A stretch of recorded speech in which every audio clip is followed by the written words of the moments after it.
Hola, veus, el govern català proposa que Lleida, la Catalunya Central i Girona passin a la fase 1 de la desescalada a partir de dilluns 18 de maig en presentar un risc baix o moderat de contagi de la Covid-19. D'aquesta manera, si el Ministeri de Sanitat ho autoritza, aquestes regions se sumarien a les Terres de l'Ebre, el Camp de Tarragona i l'Alt Pirineu i Aran, que ja es troben en fase 1. Barcelona i la regió metropolitana nord i sud es mantindrien en fase 0, ja que encara s'ha d'acabar d'estudiar la decisió que es pren amb aquestes zones que, a causa de l'elevada densitat de població i mobilitat, presenten un risc de rebrot més alt. Recordem que la fase 1 permet l'ocupació del 30% de l'aforament en establiments comercials de fins a 400 metres quadrats sense necessitat de cita prèvia. En queden exclosos encara els negocis que es trobin dins de parcs o centres comercials sense accés directe independent des de l'exterior. També poden obrir els concessionaris d'automoció, les estacions d'inspecció de vehicles i els centres de jardineria i vivers de plantes, aquests últims amb cita prèvia. Pel que fa als bars i restaurants, poden ocupar el 50% de les terrasses amb un màxim de 10 persones i mantenint sempre una distància de 2 metres. També estan permeses les reunions de fins a 10 persones als domicilis, sempre que puguin també mantenir els 2 metres de distància. Pel que fa als hotels, no tenen límit d'ocupació, però no poden oferir serveis com ara piscines o gimnasos. En quant a la mobilitat, es permet l'ús compartit del vehicle privat per persones convivents al mateix domicili.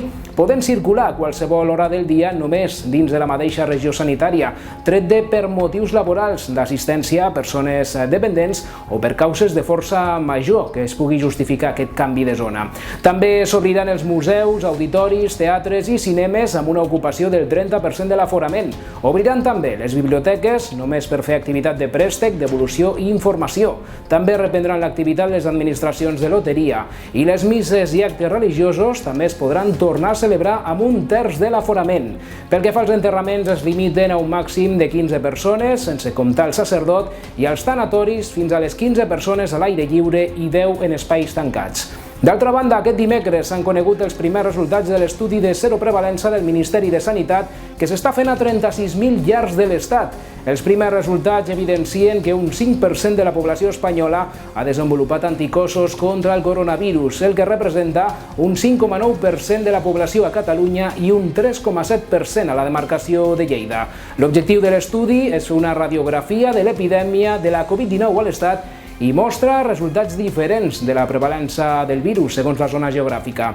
L'estudi constata la prevalença d'anticossos és similar entre homes i dones i menor en nadons, nens i joves. També que a més simptomatologia major és la prevalença i que en els casos de pèrdua de l'olfacte el percentatge s'eleva fins al 43%. La investigació també constata que un 26% dels positius són asimptomàtics i un 87% dels participants que han donat positiu en proves PCR tenen anticossos.